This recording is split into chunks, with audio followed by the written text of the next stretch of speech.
Yo, it's Kyle. Another video here in my car. So it was drizzling out and I felt like it was gonna be like the perfect video to do outside, but then on my way it started monsooning. So I had to pull over into a Target parking lot. So that's where I'm at now. Hopefully you can hear me with the rain and everything. The title of this video is called Letting Go of the Ego's Need for Sex. And what I mean by that, okay, so if you see my videos or if you have not seen my videos, I talk a lot about semen retention, no-fap, overcoming addiction to porn. And I feel like I have conquered the porn addiction. I have conquered no-fap. I haven't fapped in 2.5 years. Semen retention is something I practice when I'm not in a relationship. But also, if I'm in a relationship, I'm not fapping, obviously. So, like, if I don't see my significant other for a while, I'm not releasing. So, I feel like it goes, like, the worst is watching porn, then fapping, and then semen retention is, like, the least important. But getting rid of porn and not fapping are, like, very vital, I think, to your growth. Anyway, even though I have overcome the physical need for sex, like that primal need, and not saying that's not there, I still have sexual urges, I still have sexual energy, but I'm able to use that energy and sexually transmute it to be productive, to focus on my goals, to be more social, to be more outgoing, to just be full of that life force, you know, that sexual energy. But I feel like the ego's need for sex is still there. And that's something that especially in my early 20s I struggled with a lot, is the ego's need for sex. Because let's say I'm hanging out with a girl, and let me know if you've been in this situation. You're hanging out with a girl. She's cute, she's attractive. You know, you're going on a date with her, you show your boys a picture of her, they're like, okay, like, go off. And you're thinking, man, I need to sleep with this girl. Not necessarily because there's this strong sexual chemistry. You know, when you've been on a date with a girl and she's cute, she's attractive, your boys are gonna dab you up if you sleep with her.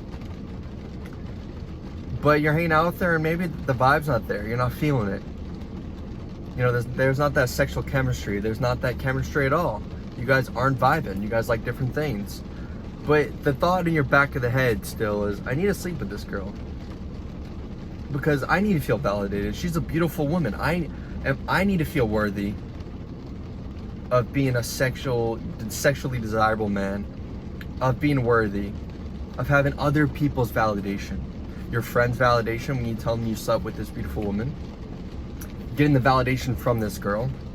And then there's a level of neediness, especially in my early 20s. And not saying I've completely overcome this, because I'll tell you another story later in the video. But especially in my early 20s, I was like a master fumbler. Girls would be into me, and you know, let's say I'm like, okay, I need to sleep with them this night. Why? Because I need to feel validated. It's like you kind of are trying to trick them and trick yourself to feeling worthy, because you don't feel worthy. So the faster you sleep with them, the faster you could be like, oh, they slept with me, like they fell for my act, and they validated me. Now I feel good about myself. It's the ego, you know. It's not necessarily just about the sex or just getting your, you know, getting off. It's about the ego's need for it. And I would fumble shit all the time, you know. If I'm on a date with a girl, let's say she doesn't kiss me the first date, or I see her pulling back a little, like I'm like, let's go back to my place, and she's like, oh, I don't know. I'm like, well, what do you mean you don't know? You have to, you know. Then she starts feeling that neediness, and that's unattractive, and that repels people. That also repels people in any sort of social dynamic, whether it be a friend. You know, there's somebody that maybe is higher status, like they're more social, they're more of like the popular person, and you want to become their friend because you want in with the cool kids, and then they feel that neediness, they feel like you're sucking from them, you're trying to get that validation for yourself from them, and it's just a turn off. It's a bad energy. And that's all ego. It's not necessarily because you like what they like, just like with a beautiful woman, it's not necessarily because you have this chemistry with them, you guys like similar things. It's because you feel like you'll be validated. Your ego is going to get a little boost if you sleep with them. So as an example, and this is, I feel like, an instance of growth where maybe in my early 20s I would have fumbled this shit. Yesterday I went on a date with a girl. I found her really attractive. Honestly, one of the most attractive girls I've ever been on a date with. She actually pursued me. She called my job asking about me, which, you know, that is, you know, if you are like eager to know about semen retention, attraction, I don't know.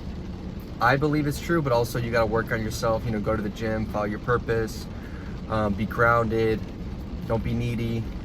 There's more to it, you know, maximize your looks, you know, get a nice haircut, have good hygiene, etc. Anyway, we went on a date. We hung out for an hour and a half. I feel like the vibe was good. You know, we literally just met, so like, you know, you're starting to get comfortable with each other. There's always those awkward moments. So we were hanging out watching the sunset for an hour and a half. And I was thinking, okay, maybe we could go back to my place after. This was just in my head. It started pouring on us. And she was like, oh, we could go get drinks. And I'm like, I don't know, like I didn't bring shoes. I only had flip-flops and I didn't feel like going out like in flip-flops. You know, I don't know, it's just not really my vibe. But we were by the beach and I was like, okay, maybe. Then we packed it up. We walked back to my car. It was like a 10-minute walk and we got soaked by then. At that point, I wasn't really like feeling like going out. So I said like, you know, I don't think we're going to be able to go out, but if you want to go back to my place, you can. She said, you know, I got to be up at 5 a.m. You know, like maybe another, like we can hit out another time. And if that was my earlier self, I probably would have freaked out. Not freaked out like, oh my God, but like in my head, you know, my ego would have been tripping. I would have been saying, why doesn't she want to go back to my place? But it's completely understandable. We hung out for an hour and a half. And that doesn't mean like if we went back to my place, like it would have led to sex, but it was just like her not, you know, saying, not complying in my head kind of gave me like a thought of, why not? Like, what did I do wrong? But that's completely understandable.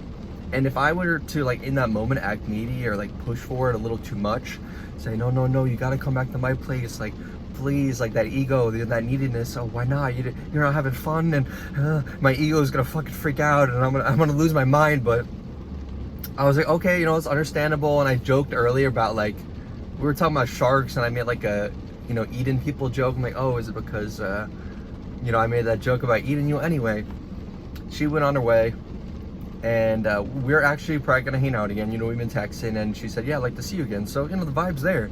And it's okay if you don't, like, on the first date, if it doesn't go as planned or you guys don't sleep together, don't freak out. You know, be calm, be cool, know your worth.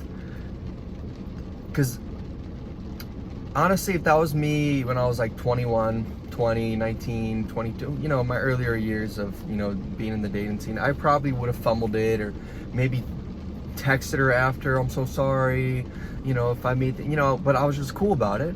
I said, okay, you know, have a good day. We don't need to kiss on the first date. We don't need to sleep together. And not having that neediness, you know, is an attractive quality. Don't fumble. Fellas, do not fumble the bag because your ego, because you need somebody to validate you. If you need somebody to validate you, you shouldn't be, you need to work on that first. You should really look within and solve that issue. Because it should come to the point where people should add to your life. You shouldn't need them. You shouldn't be begging people for their attention to validate you. You should hang out with people because you genuinely enjoy them. And I, you know, in that brief interaction I had with this person, I liked the vibe, so I want to see her again. And yeah, she's really attractive, but if we don't sleep together, that's okay. I'm still who I am. She's not gonna make or break my identity. You know, even if I can't tell my boys I slept with this, not, you know, this really attractive woman, okay, whatever. Stop seeking validation in other people. Anyway, that's all I got for you. Peace.